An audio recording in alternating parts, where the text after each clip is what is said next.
میں حافظ الصلاوات والصلاۃ الوسطی، اپنی نمازوں کی نگہبانی کرو، حفاظت کرو، بیچ والی نماز کی خاص طور پر، وقوموا، اور کھڑے ہو جاؤ، للہ قانتین، اللہ کے حضور میں بڑے ادب سے۔ اپنی نمازوں کی حفاظت کرو، نماز پڑھنی ہے نا تو اس کے تقاضے پورے کرو۔ نمازی انسان جو ہوتا ہے ویسے ہی اللہ کے بڑا قریب ہوتا ہے، اور اگر اس پر کوئی شیطان کا وار چل رہا ہو تو اسے چاہیے کہ وہ اپنے نفس سے لڑے، شیطان سے جنگ کرے اور اس کو شکست دینے کی کوشش کرے۔ نماز برائی اور بے حیائی سے روکتی ہے، ان الصلاۃ تنہی عن الفحشاء والمنکر، نماز برائی اور بے حیائی سے روکتی ہے، نماز گناہوں سے روکتی ہے، نماز جنت کی کنجی ہے، نماز آقا کریم صلی اللہ علیہ وآلہ وسلم کی آنکھوں کی ٹھنڈک ہے، نماز مومن کی معراج ہے، یعنی مومن اس وقت عروج پر ہوتا ہے جب وہ نماز پڑھ رہا ہوتا ہے۔ معراج لفظ عروج سے نکلا، کلائمیکس پہ ہے، پیک پہ ہے، اس وقت وہ بہت اعلیٰ منصب پر پائے، حالانکہ اس نے اپنا سب سے اعلیٰ ترین جو عضو ہے، پیشانی، اپنا سر زمین پر ٹیک دیا ہے، لیکن اس پاک بڑے پروردگار کے سامنے، تو اس وقت اس کا نصیب اوج پر ہے، عروج پر ہے۔ نمازوں کی حفاظت کرو، تو ایسا سوچنا چاہیے کہ اگر کوئی بندہ نماز بھی پڑھتا جا رہا ہے اور برائی سے رک بھی نہیں رہا تو پھر اس کا مطلب ہے وہ صحیح نماز نہیں پڑھ رہا۔ نمازوں میں چوری بھی ہوتی ہے، ارکان صحیح ادا نہ کریں، اگر تو جسمانی عضو میں تھکاوٹ ہے، کوئی مسئلہ ہے، کوئی درد ہے، تو اس میں کوئی کمی بیشی رہ جائے تو اللہ معاف کرنے والا ہے، لیکن جوان آدمی، باہمت آدمی کو بڑے طریقے کے ساتھ پورے ارکان مکمل کرتے ہوئے نماز ادا کرنی چاہیے۔ اچھا، اب آگے آ جاتے ہیں صلاۃ الوسطیٰ پر، والصلاۃ الوسطیٰ، اور درمیانی نماز۔ اس سے مراد تمام مفسرین کہتے ہیں کہ عصر کی نماز، یعنی پہلے بھی دو گزر گئی 5 نمازوں میں سے، فجر گزری، ظہر گزری، اس کے بعد پھر اب عصر آ گئی، تو اس کے بعد پھر 2 نمازیں، یعنی یہ ایسی نماز ہے، اس سے قبل بھی 2 نمازیں ہیں، اس کے بعد بھی 2 نمازیں۔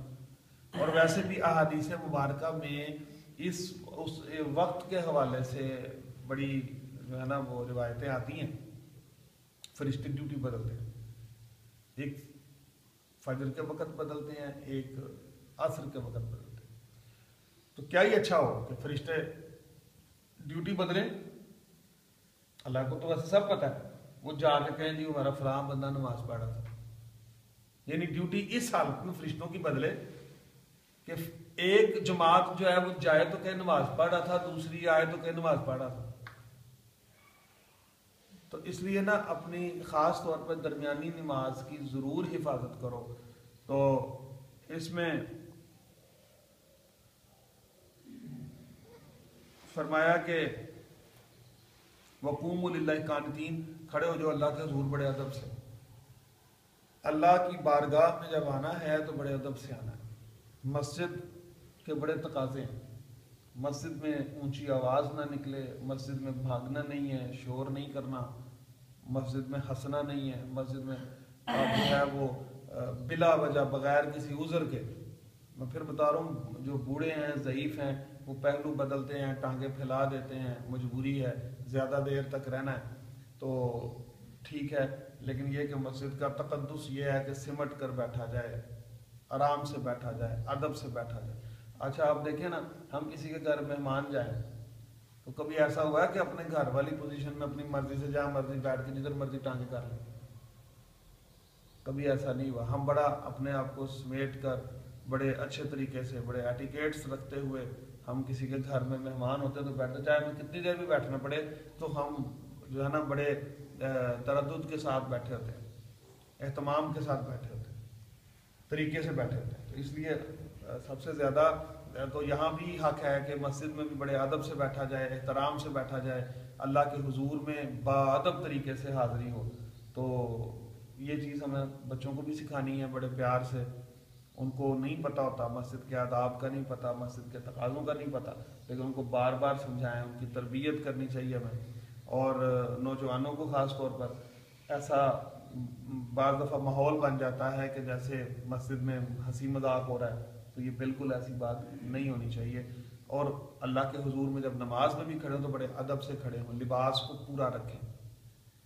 کچھ مکروہات میں آ جاتی ہیں چیزیں, لباس کو مختلف طریقے سے طے کرنا, فولڈ کرنا, بٹن کھلے ہوئے ہونا, تو ان چیزوں کا خیال رکھنا چاہیے. آستین پوری پہن لیں زیادہ بہتر ہے. موافق ترین آسان لباس پہنے تو نماز میں آپ کو زیادہ آسانی ہوگی. ویسے تو میں یہ کوئی فتویٰ نہیں دے رہا کہ نماز جو ہے صرف شلوار قمیض میں ہوگی, باقی میں ہوتی نہیں ہے. نماز ہو جاتی ہے, لیکن بہت ساری چیزیں جو ہے نا, بسا اوقات نوجوانوں نے کچھ ایسی شرٹس پہنی ہوتی ہیں جو بہت اونچی ہوتی ہیں, سجدے میں جاتے ہیں تو پیچھے سے شرٹ اونچی ہو جاتی ہے, وہ جو بدن کا حصہ اس وقت نظر آتا ہے وہ تو سطر میں شامل ہے, تو اس سے نماز نہیں ہوتی. تو اپنے لباس کو, لباس کا مقصد ہی ہے کہ جسم کو ڈھانپنا ہے, جسمانی اعضاء, جسمانی ساخت نمایاں نہ ہو. تو ادب کا ایک طریقہ یہ بھی ہے کہ لباس پورا ہو, سر ننگا نہ ہو. تو اس طریقے سے اللہ کی بارگاہ میں ہم آئیں اللہ سے ڈرتے ہوئے ہیں, تو پھر بات بنتی ہے. تو دنیا داری کی محفلیں, دنیا داری کے معاملات اور ہیں, اللہ کی بارگاہ کی حاضری بڑی باادب ہونی چاہیے, یہاں معاملات کچھ اور ہیں. فرمایا فَإِن خِفْتُمْ فَرِجَالًا أَوْ رُكْبَانًا, اور فرمایا کہ پھر اگر خوف میں ہو تو پیادہ یا سوار جیسے بن پڑے. فَإِذَا أَمِنْتُمْ فَاذْكُرُوا اللَّهَ كَمَا عَلَّمَكُمْ مَا لَمْ تَكُونُوا تَعْلَمُونَ, پھر جب اطمینان سے ہو تو اللہ کی یاد کرو جیسا اس نے سکھایا اور تم نہ جانتے تھے. اب یہاں ہے خوف والی نماز. اگر دشمن سامنے, نماز کیسے پڑھیں؟ حالت جنگ ہے اور جہاد ہو رہا ہے یا دشمن کا خطرہ ہے, نماز پڑھیں گے اس طرح کہ آدھی جماعت جو ہے وہ کھڑی ہو کے پہرا دے گی اور آدھی جماعت امام کے ساتھ ایک رکعت ادا کریں گے. نماز کی ایک رکعت ادا کریں گے, اور پھر ایک رکعت کے بعد وہ جب کھڑے ہوں گے تو وہ کھڑے لوگوں کی جگہ پہ چلے جائیں گے اور وہ آ کر امام کے ساتھ ایک رکعت ادا کریں گے. اس کے بعد باری باری وہ اپنی رکعتیں پوری کریں گے تو نماز ادا کریں گے. ہمارے تک یہ صورتحال نہیں آئی, اللہ تعالیٰ محفوظ ہی رکھے. دشمن سامنے ہو, تلواروں کی چھاؤں میں, گولیوں کی چھاؤں میں نماز پڑھنی پڑے. اب آپ یہ دیکھیں یہ مسئلہ تو آ گیا, تو ایک چیز غور کی ہے کہ اس حالت میں بھی نماز نہیں چھوڑنی. تو جو بندہ صرف نیند کے غلبے کی وجہ سے, جو بندہ صرف سستی کاری کی وجہ سے, وہ بندہ جو صرف فلم بھی نہیں کر رہا ہے, پروگرام دیکھ رہا ہے, یا دوست احباب آ گئے, رشتہ دار مہمان آ گئے تو نماز چھوڑ رہا ہے, اس کے بارے میں پھر کیا خیال ہے؟ ادھر یہ عالم ہے کہ اللہ تعالیٰ ہمیں یہ سکھا رہے ہیں کہ خوف میں نماز کیسے پڑھنی ہے. دشمن بالکل سر پر ہے, تمہیں جان کا خطرہ ہے, تو ایک ایک جماعت جو ہے وہ امام کے ساتھ مل کے ایک ایک رکعت کر کے نماز پڑھ لو, باقی دشمن کا دھیان رکھیں, نماز نہیں چھوڑنی. اور جب فرمایا اطمینان ہو جائے, فَإِذَا أَمِنْتُمْ, امن ہو جائے, تو فَاذْكُرُوا اللَّهَ كَمَا عَلَّمَكُمْ, ایسے یاد کرو جیسے تمہیں سکھایا. مکمل نماز پڑھو جیسے نبی پاک صلی اللہ علیہ وسلم نے سکھایا. آقا کریم صلی اللہ علیہ وسلم سے صحابہ نے پوچھا یا رسول اللہ صلی اللہ علیہ وسلم نماز کیسے پڑھیں؟ میں اصلوا کما رأیتمونی اصلی, ایسے پڑھو جیسے مجھے پڑھتے ہوئے دیکھتے ہو. بھائی بڑی کمال حدیث ہے. نبی فرمایا پڑھو جیسے مجھے پڑھتے ہوئے دیکھتے ہو, یہ نہیں فرمایا پڑھو جیسے میں پڑھتا ہوں. ویسی کون پڑھ سکتا ہے؟ پڑھو جیسے میں پڑھتا ہوں. ہم بچوں کو سکھانے لگے نا, اس طرح پڑھو جیسے میں پڑھ رہا ہوں. نہیں, اس میں تو وہ کیفیت بھی آتی ہے, وہ ساری حالتیں آئیں گی. آپ صلی اللہ علیہ وسلم نے فرمایا پڑھو جیسے مجھے پڑھتے ہوئے دیکھتے ہو, جیسا تمہیں میں ظاہری طور پہ نظر آ رہا ہوں نا, بس تم وہ کرتے جاؤ. اصلوا کما رأیتمونی اصلی. تو فرمایا کہ فَإِذَا أَمِنْتُمْ فَاذْكُرُوا اللَّهَ كَمَا عَلَّمَكُمْ, جب امن آ جائے تو اس طرح سے ذکر کرو میرا جیسے کہ تمہیں سکھایا گیا ہے.